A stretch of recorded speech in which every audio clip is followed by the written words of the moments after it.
అందరికీ నమస్తే. నా పేరు శీల వెంకటేశ్వర్లు, బీసీ నవచైతన్య వేదిక వ్యవస్థాపక అధ్యక్షుడిని. మిత్రులారా, ఈరోజు ముఖ్యంగా బాపట్ల జిల్లా కలెక్టర్ గారిని కలవడం జరిగింది.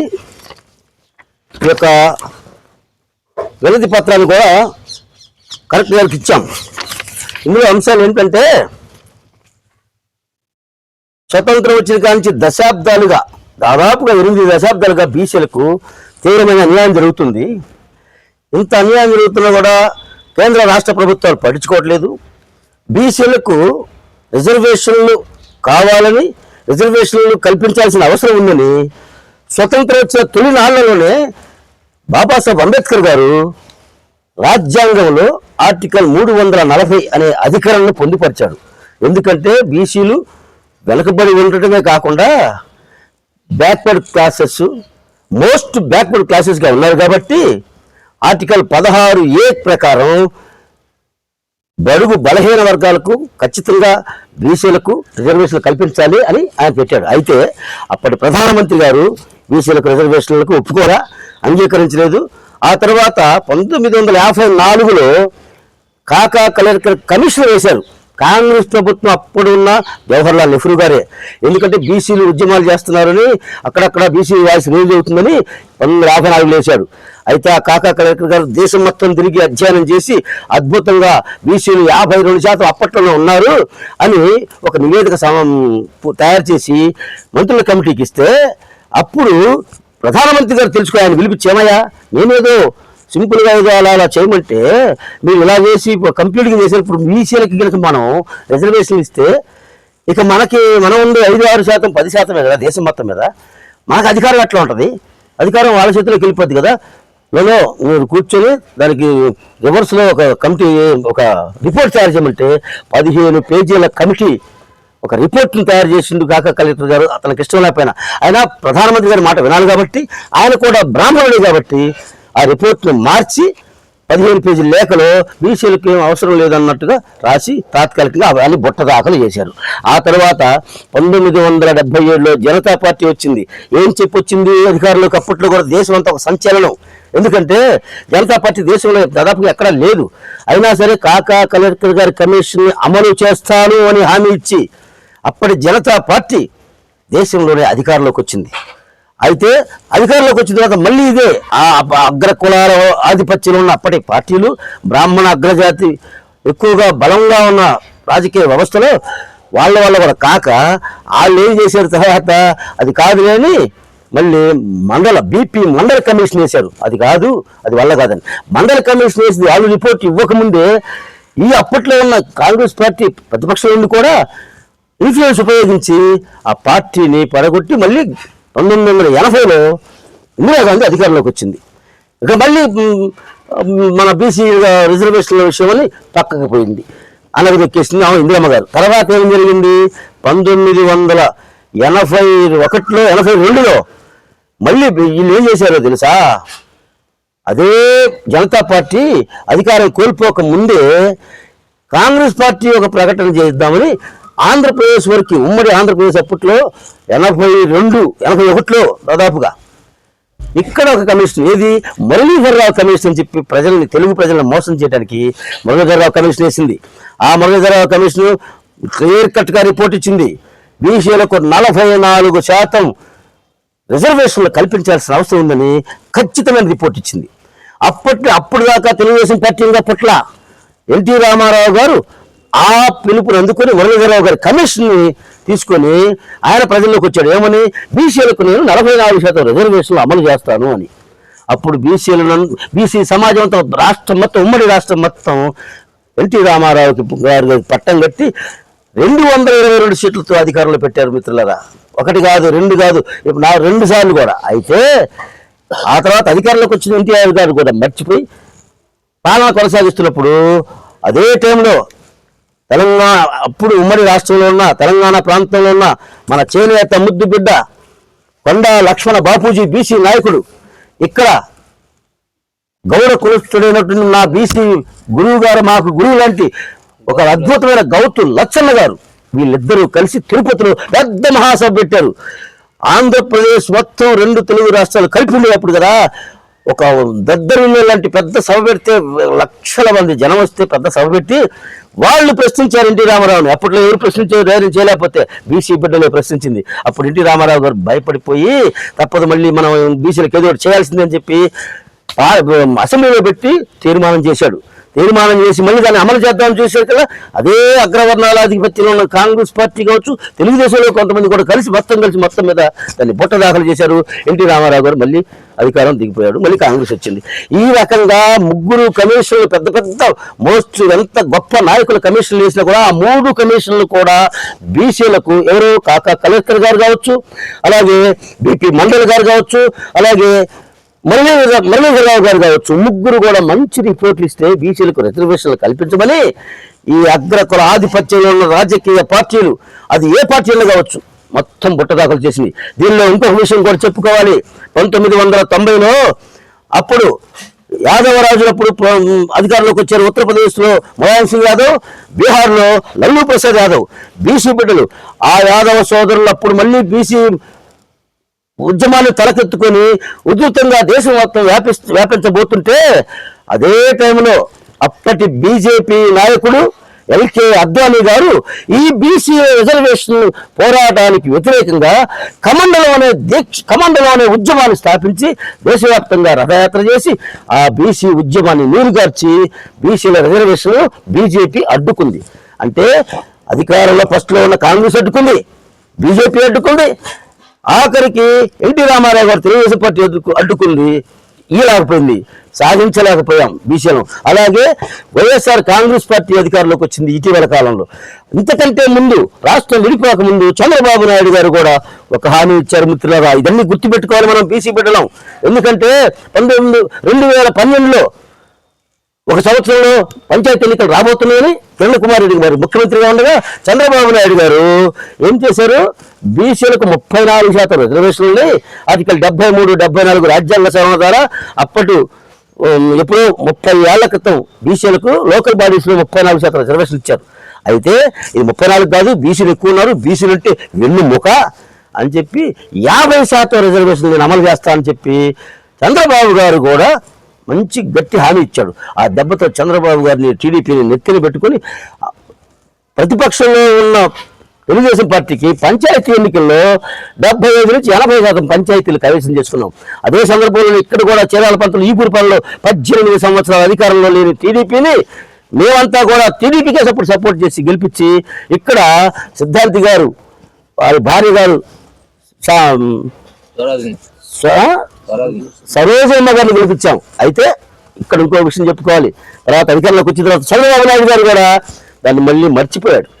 మర్చిపోయి 2018లో మళ్ళీ ఎన్నికలు వస్తున్నాయి కదా, 19లో 18లోనే ఎన్నికలు జరపాలి కదా, ఎన్నికలు వస్తున్నాయి, పంచాయతీల్లో అటు ఇటు అయితే మనం మళ్ళీ అధికారం కోల్పోతామనే ఉద్దేశంతో ఆయన జరపకుండా అధికారులు పెట్టి పాలన సాగించాడు పంచాయతీలని.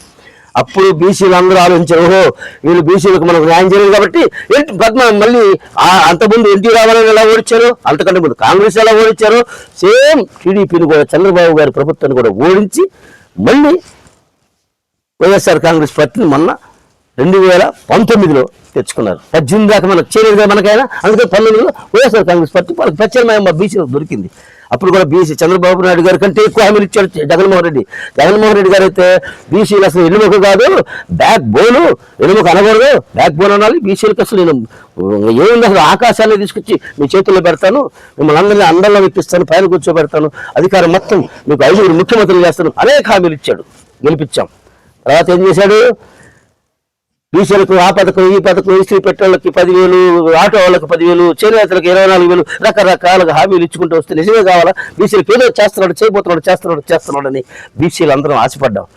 కానీ ఇప్పుడు 33 దశాబ్దాలుగా 30 ఏళ్ళుగా ఉన్న బీసీలకు పంచాయతీల్లో లోకల్ బాడీ ఎన్నికల్లో 34% రిజర్వేషన్లు వాటిని 23%కే తగ్గించి అందులో కూడా మళ్ళీ ఇంకొక 4% ముస్లిం సోదరులకు పోగా 20%, 19%తో పంచాయతీ ఎన్నికలు జరిపాడు. అప్పుడు జగన్మోహన్ రెడ్డి ఏమనుకున్నాడంటే 151 సీట్లు వచ్చినాయి, ఇక నా మాటకు తిరిగేలేదు, బీసీలు అందరూ నాగంటే ఉన్నారు, చంద్రబాబుని నమ్మరని ఆయన ఆశపడి ఆయన మాట ఏకవాక్య పరిపాలన చేసి బీసీలు ఎవరు ఏం చేయడం అనుకున్నాడు. అదే సందర్భంలో మిత్రులారా ఒక్క విషయం గుర్తుపెట్టుకోండి, బీసీలు ఇప్పుడు ఐక్యంగా లేరు అనుకుంటాం. కానీ సందర్భం వచ్చిన ప్రతిసారి బీసీలు ఐక్యత చాటిస్తూనే ఉన్నారు, ఐక్యత చూపిస్తూనే ఉన్నారు. ఎందుకో తెలుసా? ఉదాహరణకి చంద్రబాబు నాయుడు ఓడించడం 2019లో, అంతకంటే ముందు జనతా పార్టీని ఓడించడం కానీ, అంతకంటే ముందు జాతీయ స్థాయిలో కాంగ్రెస్ ఓడించడం కానీ, నిన్నగాక మొన్న 2024లో జగన్మోహన్ రెడ్డిని ఓడించడంలో కూడా బీసీలు ప్రధాన పాత్ర.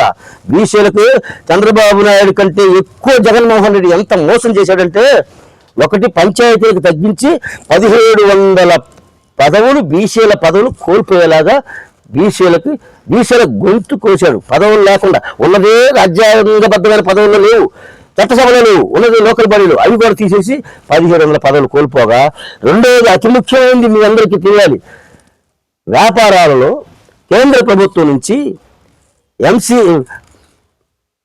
ఎంఎస్సిఎంఈ అనే ఒక పథకం ద్వారా, అలాగే నాబార్డ్ ద్వారా ఎంఎస్ఎంఈ, నాబార్డ్, అలాగే హార్టికల్చర్లో కేంద్ర ప్రభుత్వం ఇచ్చే నిధుల నుంచి బీసీలకు 50% రాయితీలు, ఎస్సీలకు 50% రాయితీలు వస్తాయి మిత్రులారా.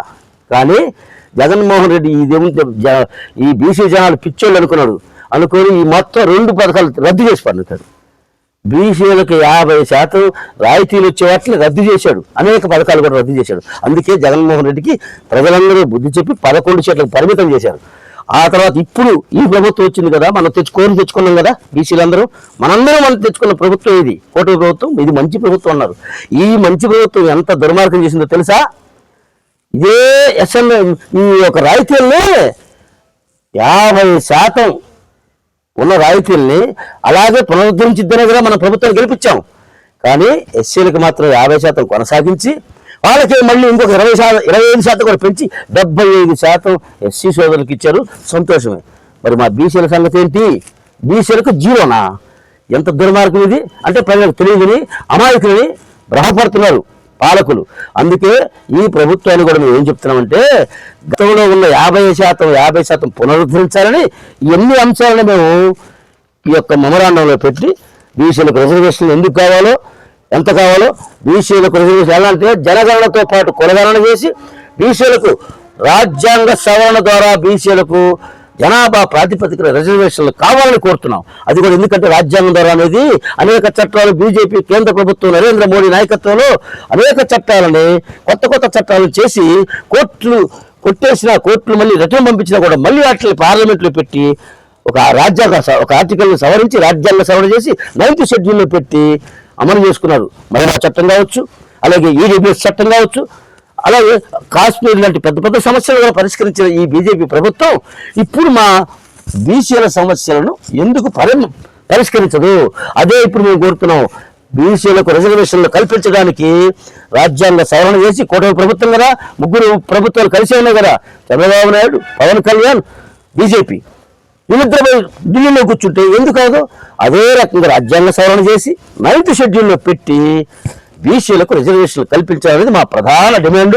అలాగే హాస్టల్లో ఉన్న బీసీ విద్యార్థులకు ఫీజు రియంబర్స్మెంట్లు చెల్లించక హాస్టల్లో చదువులు కూడా సరిగ్గా చెప్పక వీళ్ళని బయటికి పంపే పరిస్థితి వచ్చింది.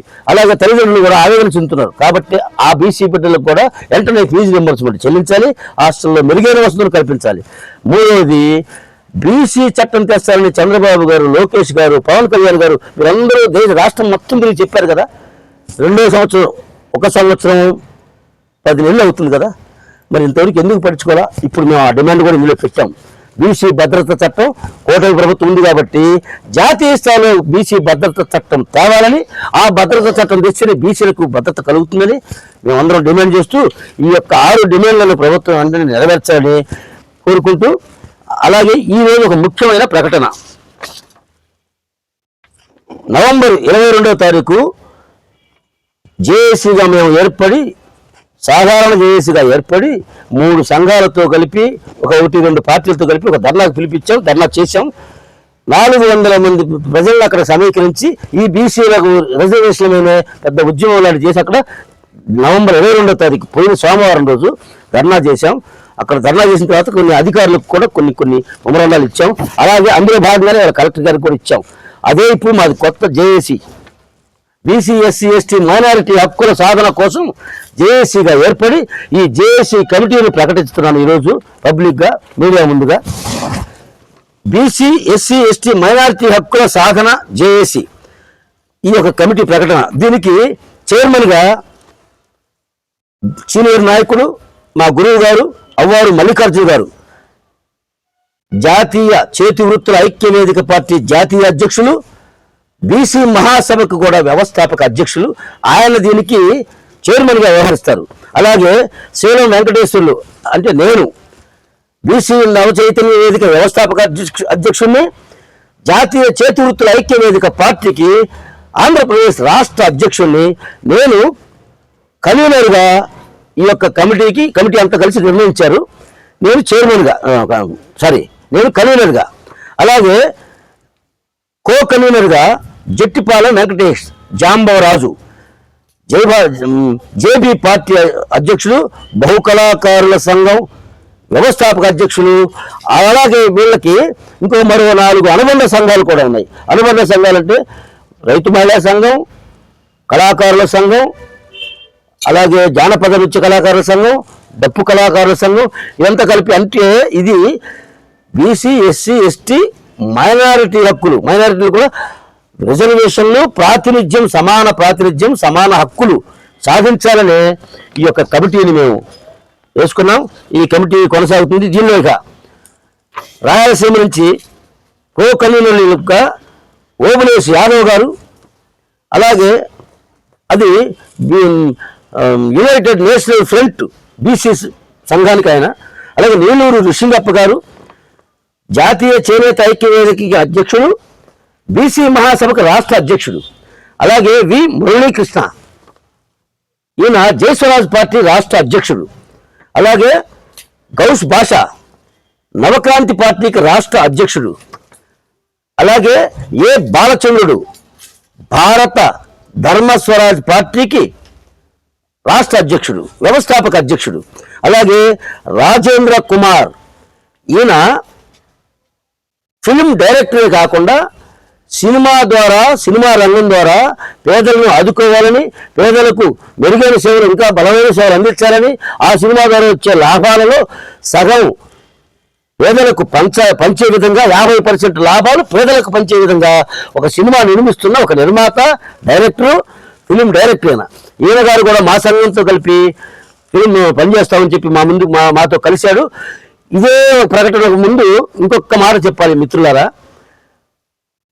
జాగృతి అంటే అవేర్నెస్ కోసం జాగృతి అనే టైటిల్తో త్వరలోనే ఈ యొక్క రాజేంద్ర కుమార్ గారి డైరెక్షన్లో, నిర్మాణ సారథ్యంలో ఒక సినిమాను సామాజిక దృక్పథంతో, సామాజిక సేవ చేసే దృక్పథంతో సినిమా నిర్మించాలని మా దగ్గరకు వచ్చి మమ్మల్ని కలుపుకొని బీసీ నవచైతన్య వేదిక, అలాగే రాజేంద్ర కుమార్ గారు వారి యొక్క ఫిలిం డైరెక్టర్ కాబట్టి ఆయన వారికి నిర్మాణ సంస్థ కూడా ఉన్నది.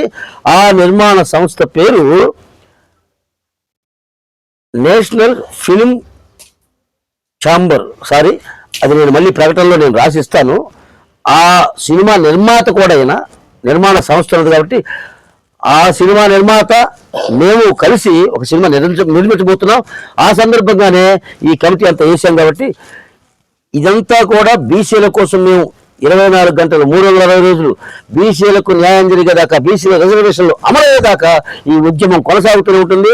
త్వరలోనే జనవరి 1వ వారంలో మాకు ముఖ్యమంత్రి గారి అపాయింట్మెంట్ తీసుకోవడం జరిగింది. టీడీ జనార్దన్ గారు, సీనియర్ టీడీపీ నాయకులు, వారిని మేము కలిసాము. మా డెలిగేషన్ అంతా వెళ్ళి ఆయన జనవరి 1వ వారంలో మాకు అపాయింట్మెంట్ ఇస్తామని ఖరారు చేశారు. ఆ రోజు వెళ్ళి మా ఈ సమస్యలన్నీ ముఖ్యమంత్రి గారికి కూడా విన్నవించుకొని తప్పకుండా ఇవన్నీ ముఖ్యమంత్రి గారి ద్వారా ఇది సాధించుకుంటామని మీ అందరికీ తెలియజేస్తూ, ఈ అవకాశం ఇచ్చిన మీడియా మిత్రులకు అందరూ కూడా నమస్కారాలు తెలియజేస్తూ సెలవు తీసుకుంటున్నాము. జై బీసీ, జై బీసీ, జోహార్ బిఆర్ అంబేద్కర్, మహాత్మా జ్యోతిరావు పూలే, జై హింద్.